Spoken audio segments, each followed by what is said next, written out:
Look how she got up and spoke. Thank you. Thank you. Okay, Victor? Okay. Michelle? Lisa? Yeah, I just wanted to, pretty much what she said, clarification, and I get that some of this stuff's in the Robert's Rules, but are you gonna go through the entire Robert's Rule book and look for the rule, or is it easier to go through your standing rules and see it? Well, I So I don't see it as a waste of time. But I just want to make sure that be clear that we're not just doing this and then because it's already implemented into our bylaws, it's already implemented into Robert's rules. Yeah, and she clarified, like she said, standing rules are for clarification. But I just want to make sure because some of the actions here, they're like amendments to the bylaws. Yeah, right. So I just want to make sure That's that we're what all the standing rules same. kind of basically are. They're kind of they're amending the provisions of bylaws on a day-to-day functioning basis. So that's right. Yeah, no, I just want to be clear that we're okay with this, so that Okay, we're not wasting yeah. our time just doing it. It's already in our bylaws. Okay, we need to move on. Can you have any more clarification for anybody who had concerns? And I believe Mr. Cripps might want to clarify something. Yes, I would like to bring Mr. Crooks, another member of our standing rules committee, to the podium, and then afterwards I'll provide you further clarification. Board members, I urge you to pass this. This is a place where you start. You can always add to it. This, as she said, the logistics, and this makes the logistics of your bylaws work. It's not finished. The bylaws aren't finished. And you can always change them. But you need a place to start. Without this, without adopting those, you are not going to come out exhausted. Am I right? Yeah, but because you have the standing rules already done. Adopt it. Change it if you like, but you know what? You will find it gives you, it's like, and I heard him say about, it's like he said about the 1 minute rule. You, the president, if it's such a hot topic, can extend that. That's in the standing rules. So that's not it's not in concrete. So please, we sit down and we believe it. We argued and fought about every single one of those rules. Nothing was rubber stamped. Just so you know, it was not done easily. And we would give a little and take a whole lot. Give a little. So please, I urge you to please. Thank you. Thank you. Yeah, thank you. I just wanted to clarify that these standing rules are adopting some additional rules, and we are not wasting our time. One of the requirements to get off of exhausted efforts was that we adopt some sort of standing rules. As you know, we have no standing rules currently. We went through and made sure that we had some to make sure that we were able to present to this meeting. Remember that the standing rules at any time can be changed with just a majority of the board approval. Okay, so that's another item, and the third, it's escaping me right now. I'll come back to it in a second. Okay, I think maybe the only other person who might, Angela? No, I just have a comment. I agree with adopting the standing rules that have been presented. I think it's a great way to start. But I also just wanted to make an amendment on instead of 1 minute, to make it 2 minutes and give stakeholders the right to speak and express what they feel before they get stopped. So that's the only change I would request tonight. Okay. Yoli? I just want to say thank you to those who have clarified. Amber, thank you for clarifying. Amber has made the recommendation that it would be good to start off with this standing rules and work from them. So I would just go ahead and support them as a starting point, and then just continue working with the committee. Did you have something to add, Sasha? So a couple of different things. So I know Mr. Chavez had said something concerning the way that people are acting on the board, as well as as constituents, right? We want to make sure everyone here is being civil. So that was part of the reason why we went ahead and put in the code of civility. So you can look that over, and I think it kind of outlines some good stuff as far as anything like further. I think that's something that we're going to have to talk about and put into our bylaws, because right now our bylaws really lack that.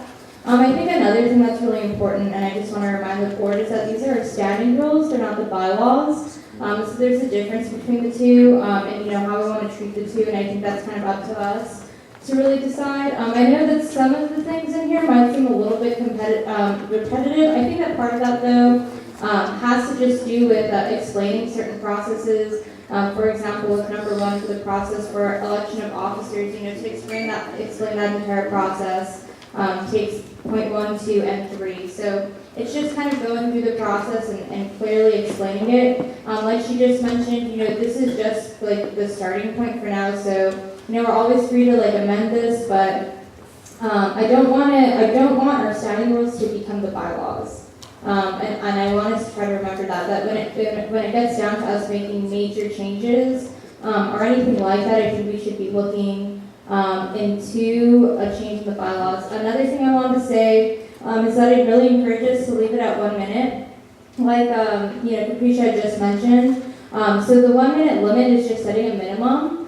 Just so that we know where we're starting, and the chairperson is, from there, Marlene decides that she wants to extend public comment towards the beginning of the meeting, or would like to extend public comment maybe on a funding item. It's really up to her, and I think that she needs to be given that flexibility, and we need to have trust in her also as our chairwoman. So that's pretty much it. Thank you, and I believe, I'm sorry, we've already gone twice. You said. We did, we went. More discussion. We did. We're not gonna limit the time. We went once and we went back Yeah, again. but as long as the board still has something to say, and I have something to say. You have 2 opportunities. I don't want, the rules were laid down at the beginning of the meeting. Sorry, Mr. Chavez. It's so important, dismissal of a director, under what conditions, other than attendance. That's not in these standing rules right now. Well, at least the people that are in the bylaws heard it. Okay, that's not in the standing rules, and like they said, they're not done. So we're ready to take a vote. The motion was made by Capricia, it was seconded by Angela. All in favor? Raise your Raise your hand. hand. Okay, all.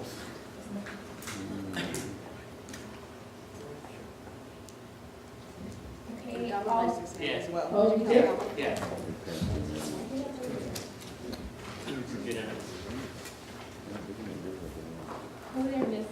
Or who's abstaining? Nobody abstaining?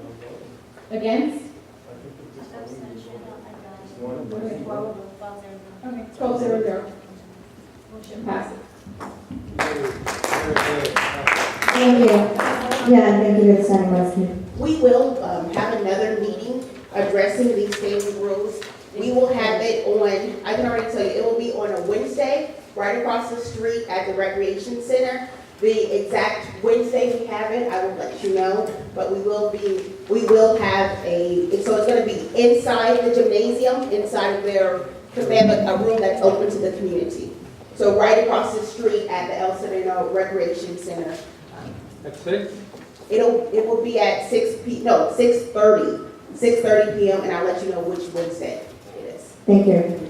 Moving on to item 9, we have an announcement of 2 new vacancies that are the result of a resignation from Nicholas Carrillo. I did receive an official email from him resigning as the North Region Director.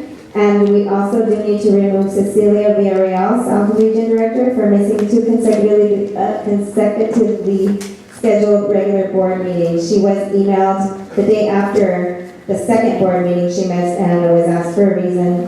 There was no response given. She was also emailed to let her know that she'd be up for removal on this agenda, and she's not here to speak on her behalf. So, per the LA 32 bylaws, Article 5, Section 7, absences, any director who misses 2 consecutive regularly scheduled general meetings, or 3 total during any 12-month period, will be automatically removed from the board. There is no further action necessary on either of these. Actually, sorry. What the board actually needs to do, even though it says automatically, and you guys aren't the only ones, pretty much every neighborhood council does this, even though it says automatically in the bylaws, actually what the board needs to do is make a finding of the dates that she missed based on your records. So you just need to make a public announcement, like, these were the dates that qualify to have the vacancy kick in, so. Okay, so for Nicholas, he officially resigned, although he did miss the last couple meetings as well. But for Cecilia, she missed March 5th, 2015, and February 4th, 2015, with no reason given. So, That's publicized. again, it's been made, she's officially removed from the board. And we're not taking questions right now, sorry. There's no public comment on this, there's no motion. Oh, we have a speaker.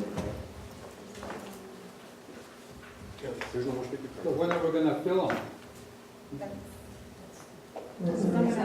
We're moving on to item number 10, announcement of filling of vacancies.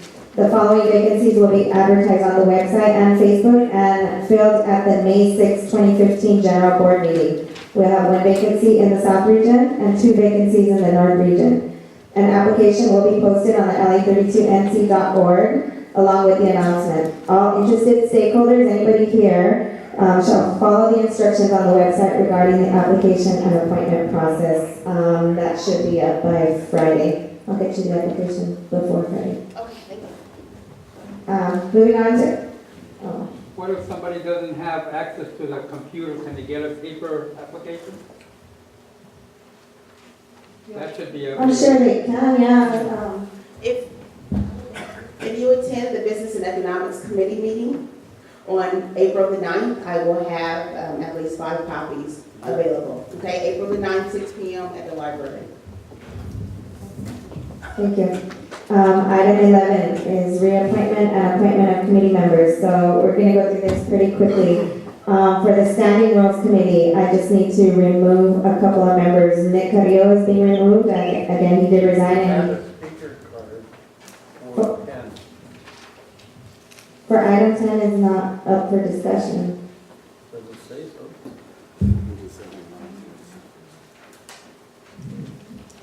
Yeah, it's an announcement. It's just an announcement. It's not a motion. New business? Amber? I thought it's only if it's an action item. Honestly, I don't know the rules, I would go ahead and just let. Okay, and then I'll have to let Anthony speak on item 9 as well. Okay. Let's move back to item 9 first. Yep. 1 minute. I'll be really brief. This is Anthony Mental. I'm speaking for item number 9, which was something about board members' designation. I should have my agenda before me. Something that the standing rules should actually put into the standing rules would be something that's not in the bylaws. What is that? If a board member resigns or is expelled, they cannot return as a board member on that term, nor on the following term. We've had this in the past because basically what will happen, and what they'll do is just fill seats, and they'll be excused, they'll resign, and then guess who's voting as a neighborhood council board member in the next election?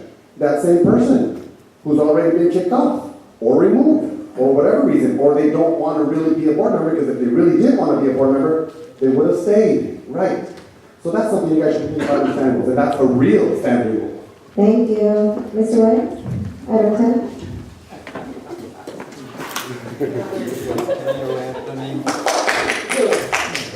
Simple little one.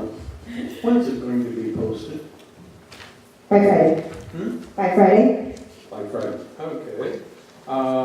When is the application to be submitted? All the information will be on there. The information will be on the website. And I would highly recommend that on the webpage, you include a telephone person contact so that if there's any clarifications that need to be made. That's all. Point taken. Thank you very much, Mr. Williams.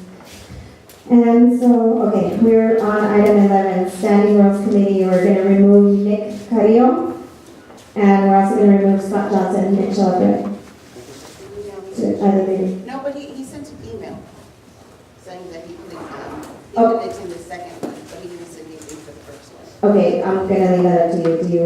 Do you keep him on or not? If it's going to interfere with your quorum, then Nick's gone, so it's you, Yoli, Mr. Crooks, and Sasha, and Scott. If he remains on, it's okay to have 2 stakeholders with 3, so. Let's see how many board members we have. I want to make sure it's odd and not. It would actually be, I guess, with him, it would make 5, so. We make 5. Let me see. So who's on it? Sasha? You, Crooks, Yoli. Okay. Yoli. And 1, 2, 3, 4. And 5. He makes 5. Let's keep him. Okay, the only removal from the Standing Rules Committee will be Nick Carrillo.